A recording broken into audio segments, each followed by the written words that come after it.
recorded live from Hong Kong and Toronto.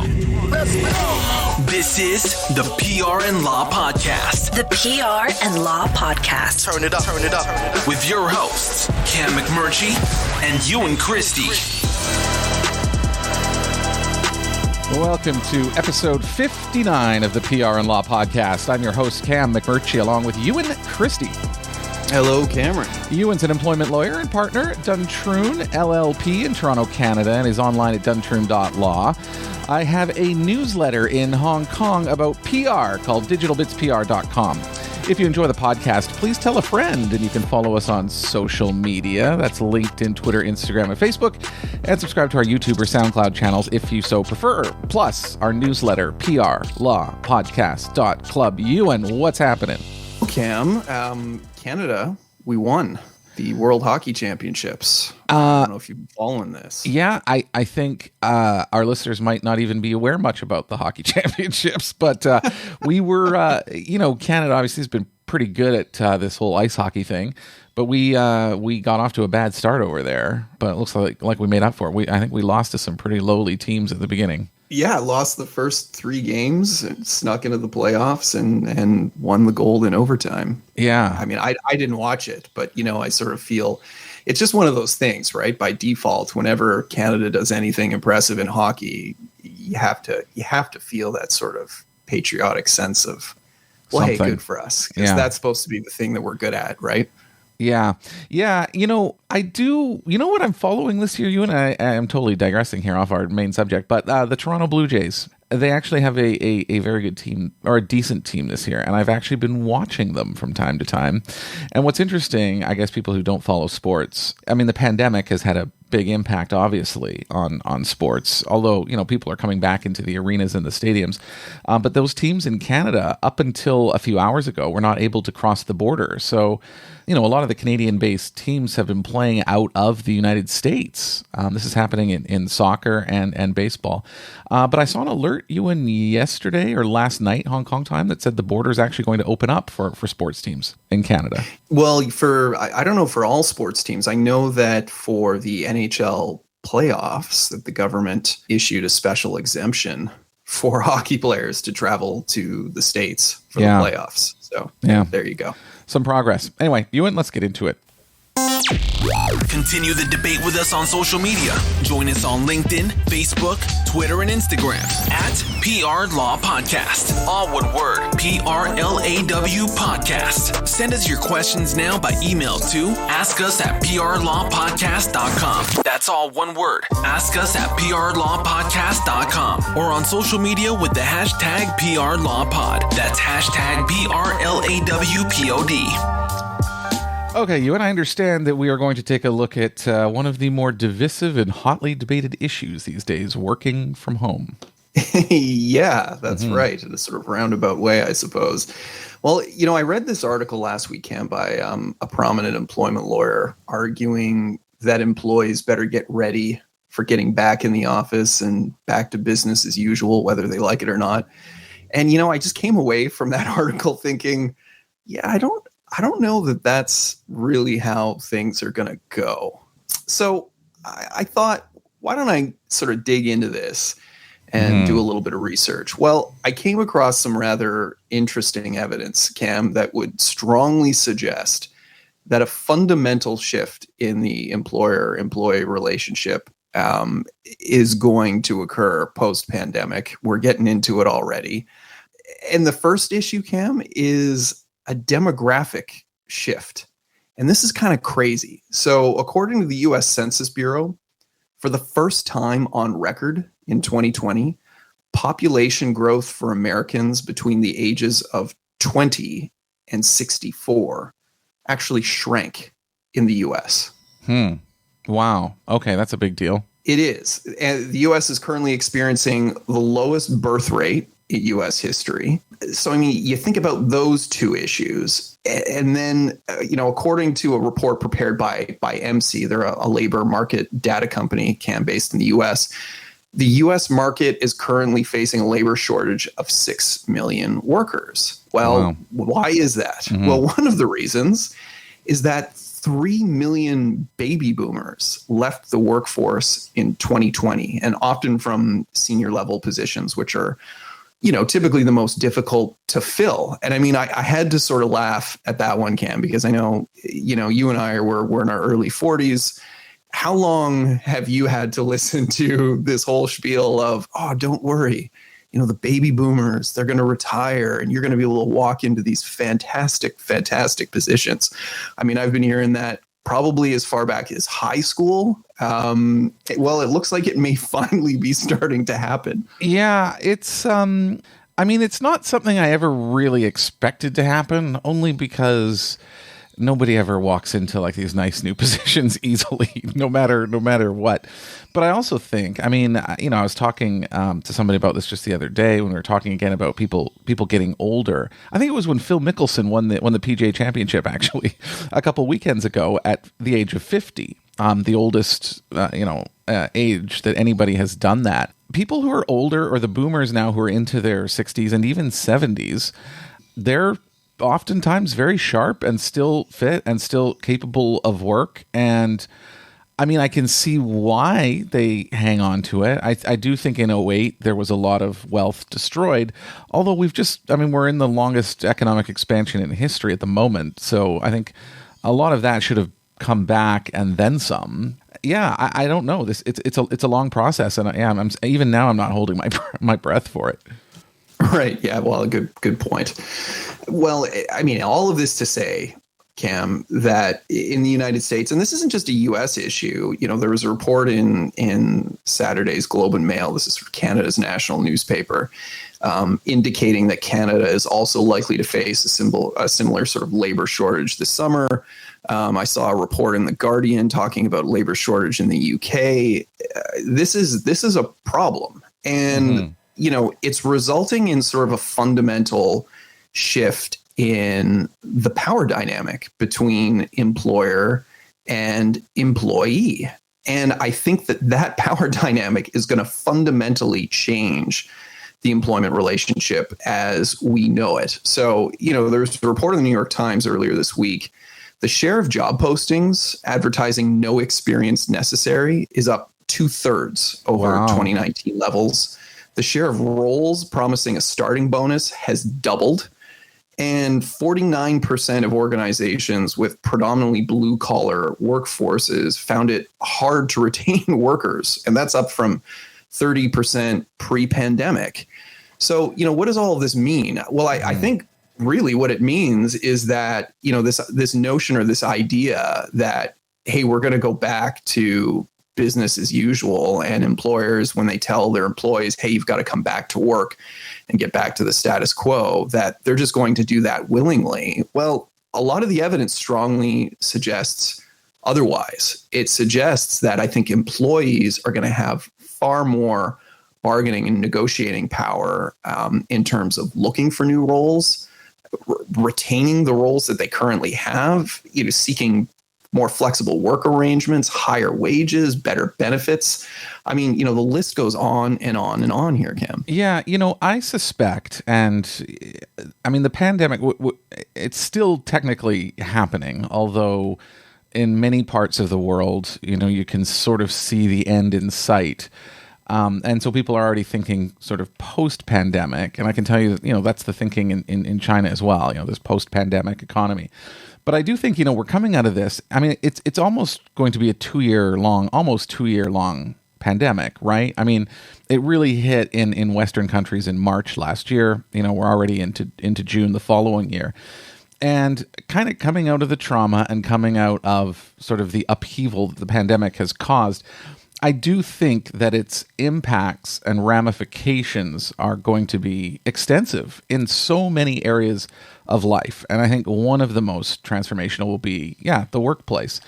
And this has kind of come up before, but I think the idea that everyone was able to work from home and basically do much of the work that needed to get done, I'm not going to say all of it was able to get done, but I think a lot of it was probably in excess of what employers and employees expected.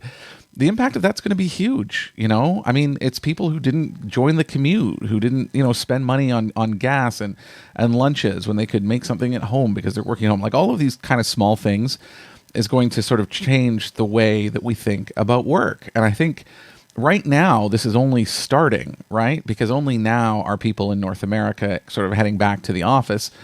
And these discussions are kicking off. And I think, in a year, in 2 years, I think the workplace is going to look a lot different than it did in 2019. Yeah, absolutely. Well, and I think, part of that sea change is going to be, if you just look at it, you take, say, for example, an individual who is returning to a rather traditional work environment, say, well, they're going to look around at competitive companies and see that the incentives that are being offered for that individual to go and take a position with them, such as, more flexible work arrangements, better wages, there's going to be a lot of stuff on the table that is going to incentivize employees to pick up and make a move, right? So I think this isn't really going to be a matter of, as an employer, saying, well, I'm just not prepared to do that. Sorry, you have to physically work from my office. Okay, fine. Then I'm leaving. Because why would I stay if your competitors are prepared to offer a far more flexible arrangement or a higher salary? So, I think whether employers like this or not, whether they intend to sort of maintain a pre-pandemic, stereotypical bricks and mortar operation, they're going to have to adapt. And I think that those employers that have already turned their mind to these issues and are trying to structure, a work arrangement that accommodates these needs from employees, they're going to get the best talent. And then it's just going to be a matter of trying to retain that talent, which I also think is going to be a much more difficult prospect for employers going forward, at least for the next year or two. Ewan, I have a friend in California who was working in California, who's still working in California, and who had been going to an office every day. When the pandemic kicked off, a few months into it, he moved. He actually sold his home and moved further out, sort of closer to Nevada. And I mean, he didn't receive any transfer or guarantee, but he was actually just placing his bet that he's not going to have to go back to work. And I think that may be the case. And so he figured he was going to capitalize on some, cheaper property that he could purchase and get more space because it didn't matter anymore. He didn't have to be in one of the big centers. And I think that's something that could really see a population increase in some of these more rural areas. Because if you can have sort of a rural lifestyle but a city job, I mean, that's kind of the best of both worlds. Yeah, I mean, I don't want to get too off topic on this, but I mean, that really has been one of the fascinating stories of the pandemic, right? That nobody really knew what was going to happen to real estate. But, the expectation, at least, was that we were probably going to see a bit of a downturn in terms of the value of real estate. But really what we've seen is people trying to buy up more space. And I mean, particularly here in Canada, where that's been fascinating, is it hasn't been in just sort of the major urban centers like Toronto, Vancouver, Montreal. It's been in smaller regional cities, places like Thunder Bay, North Bay, Ontario. And I understand our listeners have never heard of any of these places. Believe me, there are people in Canada who've never heard of them either. But all of these smaller regional centers are booming in a completely unexpected way. And it's precisely to that point, Cam, that, they're looking at this thinking, well, if there is a possibility of not having to be in a bricks and mortar office every day, why would I continue to live in my tiny square footage apartment in a downtown urban center when I can have space? And a lot of people have made that choice, right? Yeah. And, I don't know if you've been following what's happening in Los Angeles, but I mean, real estate there has just absolutely exploded. And they're getting, houses are being listed and bids are coming in at double the listing price. It has just gone crazy there in the last few weeks. So, I mean, even in Los Angeles, which is a major city in the United States, Yeah, real estate has taken off for some reason post-pandemic. I'm not even sure what's driving that, to be honest. I mean, there's not a lot of people traveling. I think there's also money coming in from elsewhere. But anyway, you're right. That's a whole other subject. I think the main point, though, is yes, work is going to be something that I think the days of assuming when you get a job that you're going to be going into the office 5 days a week, I just think that assumption can kind of go away. I think there's going to be some jobs where you have to do that. But the assumption that that's automatically how it works is going to disappear. And Ewan, after we go through this bit, I just want to let our listeners know we're going to get into an actual detailed case of what you're talking about with a particular company that's trying to put in some new restrictions or new work plans to discuss right after this one. So we're going to get into this bit more soon as well. Right. Well, and then, I don't want to delay getting into that any more than we have to, but I wanted to make this one last point, Cam, and that is, employers. I think there's also an opportunity here, not to just distinguish yourself with, better salaries and bonuses and a more inclusive workplace, because let's be honest, I mean, issues of equity, of diversity, of inclusion, these are major issues, particularly right now, and things that employees are prioritizing in a way that we haven't really seen in sort of the last 10 years. But one thing that employers can also do to distinguish themselves is good training. And that might sound like, it's not the sexiest of topics. It's not like a big bonus or stock options. But, a good training program does help to bring in and attract top talent. And it will also help to retain good talent if they know that in coming to your company, they're going to get to work with the best, with good experienced workers, and integrate into a good training program that will situate them well within the market, situate them well within their profession, and open further doors for them down the road. So, I think that's one very, very conscious thing, training, mentorship, that employers can really, really focus on to distinguish themselves from their competitors in this sort of new emerging employer-employee dynamic. Yeah, and really quickly, Ewan, I mean, I know that over the past year, especially in Canada and the US, where people have been at home sometimes for a year already, people have gotten comfortable to working from home, and they're pushing for full-time working at home.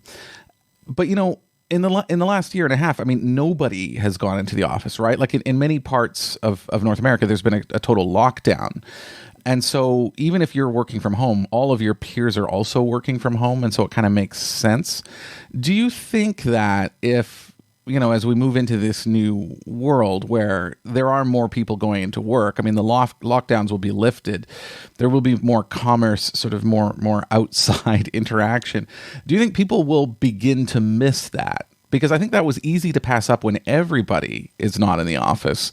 But when there's that division, do you think that might eventually draw more people into the office again? Yeah, absolutely. Well, and I think that that's also part of why we're seeing a lot of companies introduce hybrid approaches, right? And we talked about this. I can't remember what episode it was. We can probably put a link in the show notes to a number of large companies. So we looked at Microsoft, we looked at Google, and there are companies that are moving to that hybrid approach where employees would come in once or twice a week. Because I think you're absolutely right. There is a great deal of value in having employees in a common physical space where they can have those interactions that aren't always work related, but are sort of essential to building that relationship and camaraderie, and are one of the main reasons that keep employees in a particular employment environment, right? It's not always just about who pays me the most and gives me the best benefits and best bonuses. What's my relationship and interpersonal relationships with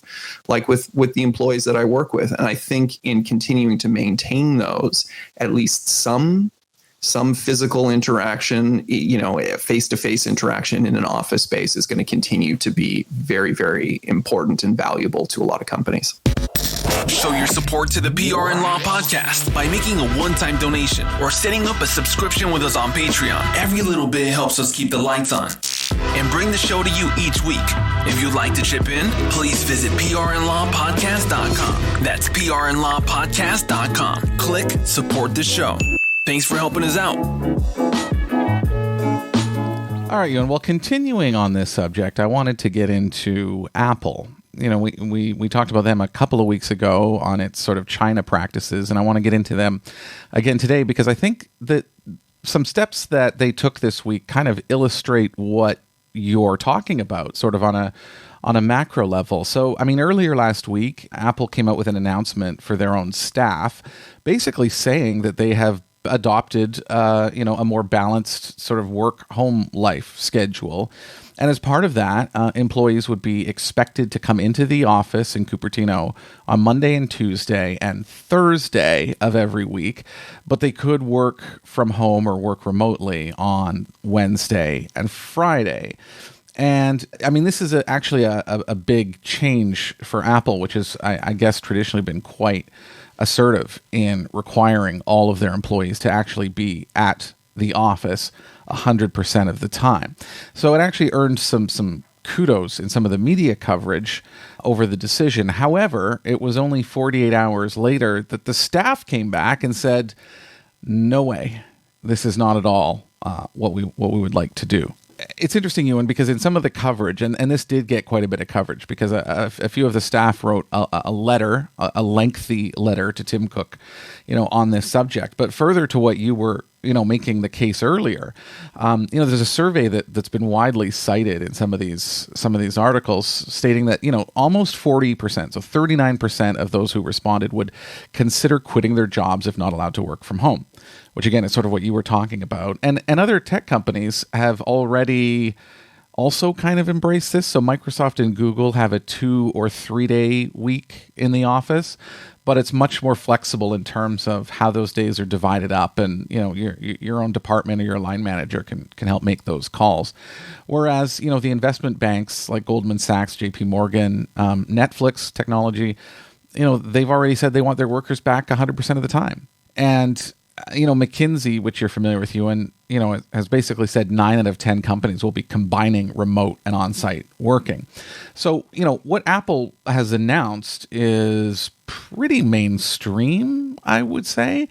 But yeah, employees are not a fan of it. I mean, what are you seeing, Ewan, so far in terms of this? Is a split schedule good enough, or do companies have to go further?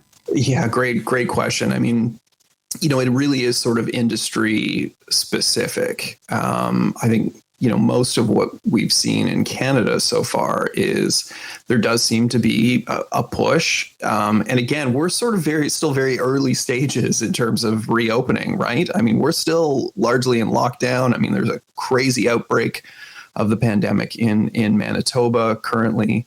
I think we're probably going to see a lot of these hybrid approaches as well. But I also think that this is going to be a great example of where, the market is really going to dictate how this plays out. I mean, I think it's all well and good if you as a company decide we're going to introduce a hybrid approach. Well, okay, what was the consultation process with your employees? And I think this is where we can't really take any sort of broad stroke approaches. We really have to look at each case each company on a case by case basis in terms of consulting with your employees and your HR departments in terms of what they actually want and what is beneficial for the business as well. But I mean, I think ultimately, if it doesn't work for employees, they're not going to stay. And they're going to search out a competitor that is prepared to provide that schedule that is conducive to whatever it is that they want. So I get where Apple's going, and again, I think it's a good approach. But does this just mean that Apple employees will ultimately leave and go somewhere else where they're going to get their 5 days a week at home if that's ultimately what they want? Well, that's what they are claiming. Exactly what they are claiming is going to happen. So, as I said, they released a letter. I'm going to read a bit of it. It is lengthy, which I think is not good. But I mean, basically, it begins. I'm going to read part of this, but to summarize part of it to not bore people. I mean, it does mention the pandemic and being a difficult year, and that there's probably more on the work from home announcement that probably hasn't been shared yet. But I'm going to start reading here, Ewan. So the letter says, quote, "However, we would like to take the opportunity to communicate a growing concern among our colleagues that Apple's remote location flexible work policy and the communication around it have already forced some of our colleagues to quit. Without the inclusivity that flexibility brings, many of us feel we have to choose between either a combination of our families, our well-being, and being empowered to do our best work, or being a part of Apple. This is a decision none of us take lightly, and a decision many would prefer not to have to make. These concerns are largely what prompted us to advocate for changes to these policies, and data collected will reflect those concerns. Over the last year, we have often felt not just unheard, but at times actively ignored. Messages like, 'We know many of you are eager to reconnect in person with your colleagues back in the office,' with no messaging acknowledging that there are directly contradictory feelings amongst us, feels dismissive and invalidating. Not only do many of us already feel well connected with our colleagues worldwide, but better connected now than ever. We've come to look forward to working as we are now, without the daily need to return to the office. It feels like there's a disconnect between how the executive team thinks about the remote location flexible work and the lived experience of many of Apple's employees." Thoughts? Well, a few things. First of all, the word "feel" showed up a lot in that speech, which is kind of interesting. And also, I mean, and I get that this is kind of the point, but it almost read like they were speaking. You know, I'm thinking of showing my total nerdy tendencies here, Cam, but a little Star Trek: The Next Generation reference, the Borg, right? Mm-hmm. The Borg all being plugged in, all being one unified being, despite them being, you know, in occupying individual bodies. It's sort of what it sounded. Sounded like. It's like, we communicate, we are one, we are all together, and you as the executives don't get it. You know, here's my question. Here's my question, Cam. These are very, very, very prestigious and sought after positions. Mm-hmm. So I understand how it could be bad for Apple's image and bad for branding. But I mean, realistically, if they put their foot down and said, nope, no dice, we're going with this hybrid approach, whether you like it or not, we hope that you would stay, but if not, we understand and we wish you all the best. Is it really going to be difficult to fill these positions with the same equally qualified individuals, given the demand for a role at Apple? Mm-hmm. You know, I struggled with this, Ewan, when I read it the first time, which was last week. And because I'm in favor of flexible work and work from home, I'm a big proponent of that. But there was something about this letter that didn't sit right with me. And I'm still not even sure if I can identify exactly what that is, but I think you're kind of touching on a little bit of it. So first, I do find it a bit self-indulgent, and I think the length of this letter is more evidence of that. Like, I think there is a way to raise this and basically just say, look, the world has changed. Other companies are going to this model, and 2 days isn't enough. We'd like more than that. And I almost feel like that would be a more powerful message, than sort of talking about, or at least sort of framing the debate in this way, sort of about not being empowered and things like that, which just it almost feels like a social justice tone to this, and I'm not sure it fits the circumstance. Yeah, I think that's a great point, because we're not talking, these are not precarious blue collar workers scraping by on low wages and poor working conditions.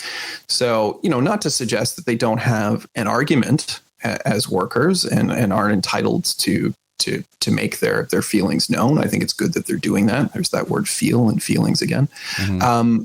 But I don't know that they're necessarily, from a public perspective or a PR perspective, going to garner a great deal of sympathy as highly paid workers at Apple, of all places, right?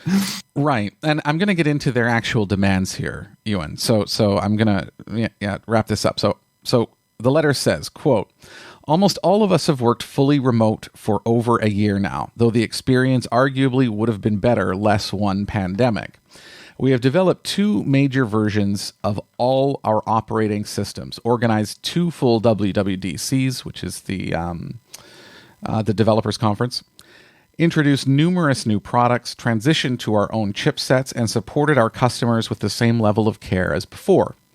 We have already piloted location-flexible work the last 15 months under much more extreme conditions, and we were very successful in doing so, finding the following benefits of remote and location-flexible work for a large number of our colleagues.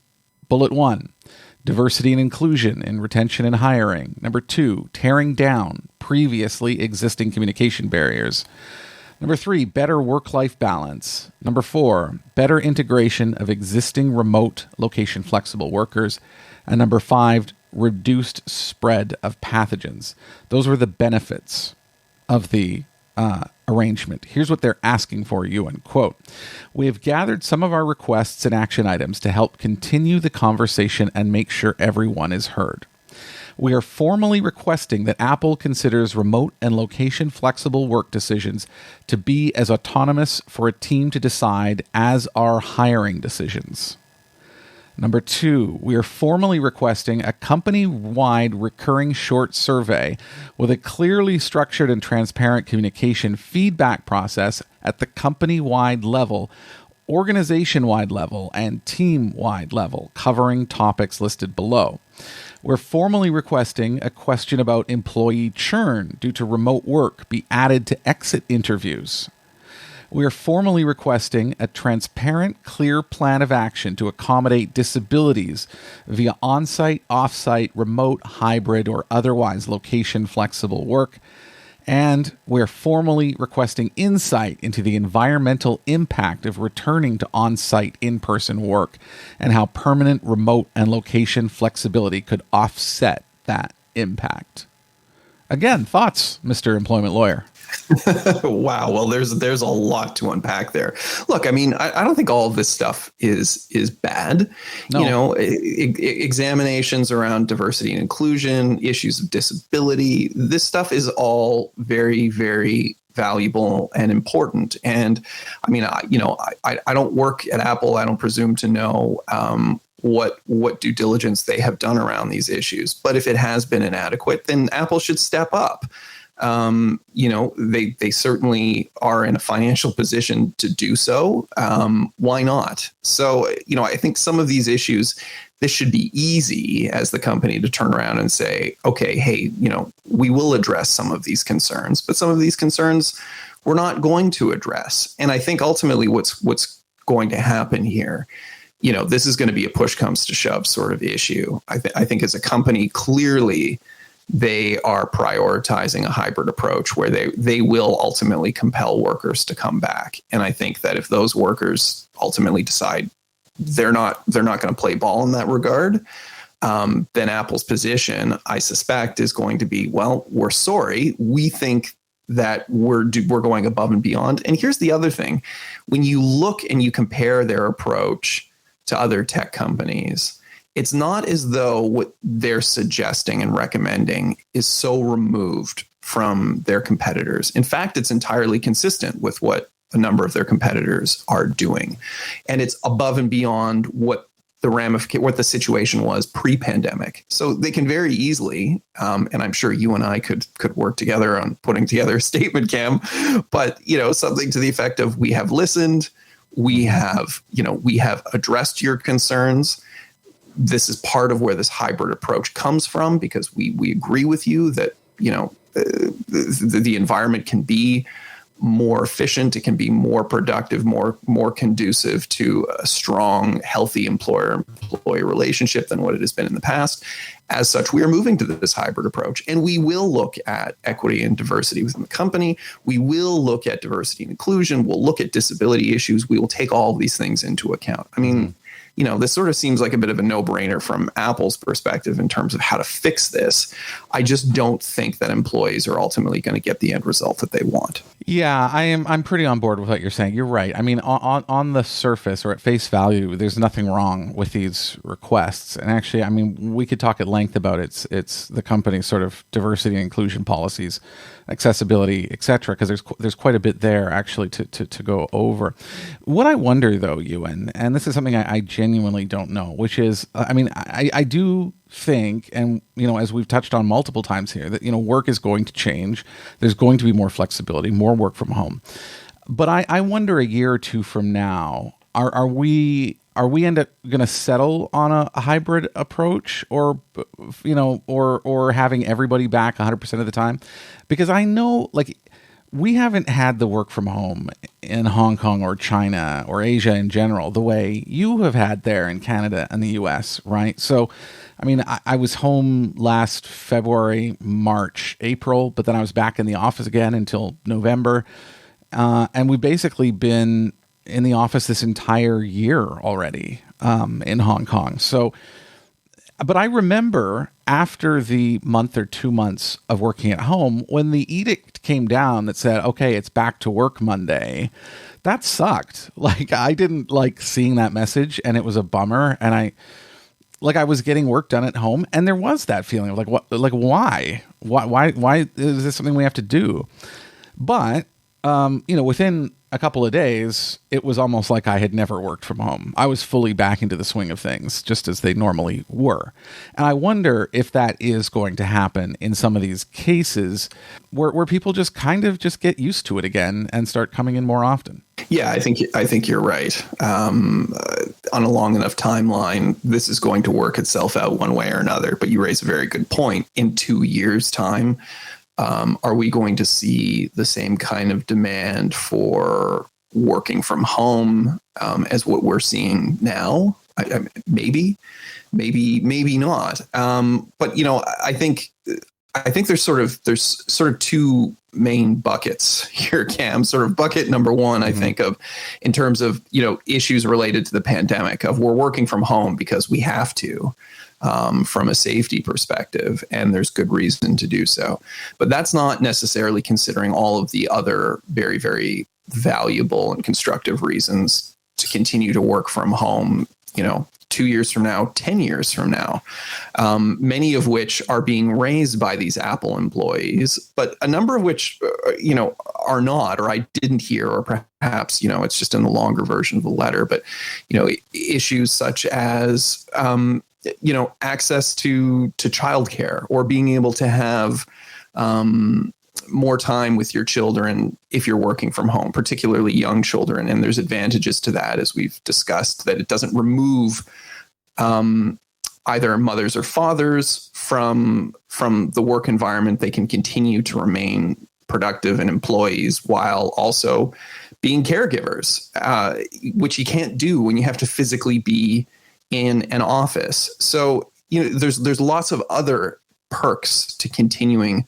down this road that actually have absolutely nothing to do with the pandemic. And I think that, those issues have really come to the foreground as a result of the pandemic, but are they still going to be live 2, 3, 4, 5 years from now, the way that they currently are? So I can see also why Apple employees are striking while the iron is hot. And I think a lot of employees are striking while the iron is hot around all of these issues. My concern is exactly to your point, in another year, 2 or 3, are people going to care the same way? Or is this going to be like, 3D in the movie theaters, where it was like a big deal for a while, and then it was just sort of disappeared. Nobody cared anymore. Yeah. And just one last thought before we close this out too, from a communications perspective, is you may be releasing a policy for your employees, but assume that will be public. And that's something I think companies have to keep in mind. We've seen it with Apple. We've seen it with some of the other ones. These are often not announcements these companies are putting out. These are staff that are sending these internal messages to reporters or posting them on Reddit or whatever it might be, and they're becoming public. And I think this is relatively new. I think normally, messages from HR are kept in-house usually, unless there really is something newsworthy or something kind of crazy going on. It can be leaked. But I think in this case where, companies are coming back, people are comparing. It makes sense, right? I mean, all of the companies have gone through the pandemic. It's not like it's only affected some of them. And so there's going to be this look at how they're responding to these requests for flexible, working experiences. So, just be aware of that. Be careful. Think about the wording as though it were something that's going to go external before you share it with your employees. Wait a minute. Check this out. Whoa, hey, check this out. No, wait. Oh, check it out. I want you to check this out. On the PR and Law Podcast. What have you got, Ewan? Cam, I wanted to suggest people check out an editorial that I read yesterday. This is an editorial. The title was called Honoring the Children. It was written by Jody Wilson-Raybould, who you might be familiar with, Cam. She's an independent member of Parliament. This story sort of dropped while we were recording last week, and we didn't really have a chance to discuss it. But I wanted to bring this up. It's an awful story. It's made international headlines, and that's the discovery of the mass grave at what was once Canada's largest Indigenous residential school. The grave was found to contain the bodies of 215 children and I apologize for mispronouncing this, but the Sellup to Saskatchewan First Nation. Some of these children were as young as 3 years old. For any of our listeners who may not be familiar with the Canadian residential schools, from the late 18th century until the late 70s, many First Nations children were forced to attend these schools. They were government-funded Christian schools, typically operated by the Catholic Church. And effectively, they were just full-scale assimilation factories. These children, they were taken away from their families. Many were physically and sexually abused. They were forbidden from learning their culture, speaking their language, in some cases killed. Anyway, this editorial, Cam, it is an absolutely scathing indictment of Canada's government under the leadership of Prime Minister Justin Trudeau. This is an important read for anyone globally who is familiar or interested in Indigenous issues. Man, it hurts, and it's supposed to hurt, and it's a really, really important read. Yeah, I agree with everything you said. She does have an axe to grind, though, with the Prime Minister, unfortunately, which could slightly taint her arguments or her critiques of the Prime Minister. But agree. And I think our listeners are probably not familiar with the location, but yeah, it's just in a rural part of Canada where this was discovered, and it was quite harrowing when that news broke inside Canada. I was also something quite serious, not as horrific, but actually also quite serious, Ewan. And I don't know if you remember, but I mean, a couple of years ago, I read a really interesting article about this sort of attack on U.S. embassy staff in Havana. And I don't know if you heard about this, but there were something like 12 or 13 Americans who were working there who got really sick, and they heard ringing in their ears, and in some cases they were vomiting, and they had migraine headaches, and they were sent home. And there was this investigation into like what was going on. And they thought there might have been somebody, either the government or other nefarious actors, sort of sending radio waves or something at these staff. Do you remember this story? No, not at all. I remember when that broke. And since then, this has happened to U.S. staff all over the world, including in Washington, D.C., with people who were working in Trump's White House. And it's become a major issue and also an unsolved mystery, in fact. And the New Yorker pulls all of this together in kind of a scary article. The New Yorker obviously does a fantastic job on these kinds of subjects. It's called "Are U.S. Officials Under Silent Attack? The Havana Syndrome First Affected Spies and Diplomats in Cuba. Now it has spread to the White House." And some of the stories in here and some of the U.S. staff that they interview, I mean, this gets so bad that they can't stand up. It's enough to knock them over. and they pass out. And this has now happened to well over 100 people. And it's quite scary. And this has been going on now for a couple of years, and still no idea who's behind it. They suspect it's Russia, but there's no evidence that it's Russia. And so, this is, if you haven't heard about this, or even if you have, this is a really good piece to tie everything that we know together so far. That's insane. I don't know how I hadn't heard about this, but I have not heard about any of this. So, Wow, that's a really wild story. Yeah, it is. And I think even within the U.S. establishment, when this started happening, they were trying to find other reasons for it. But now there's just too many cases in different parts of the world, and all government staff, right? Like they're targeting specific government people. So, yeah, it is kind of scary. Anyway, those are two very kind of not very uplifting articles to read this week, but I think both of them are important. Yeah, absolutely. Yeah. Anything else you want to add, Ewan, before we put this one in the books? No, Cam. I think that's about it. That's about it. Yeah. Okay. Well, thanks for joining us, everybody. Again, don't miss a show. You can subscribe in your podcast app of choice, or to YouTube and SoundCloud. Yeah, pop on there. You can find our channels. You can listen that way. And of course, the socials: Facebook, Instagram, Twitter, LinkedIn, and our newsletter at PRLawPodcast.Club. So, for you and Christy, this is Cam McMurchie. Light it up.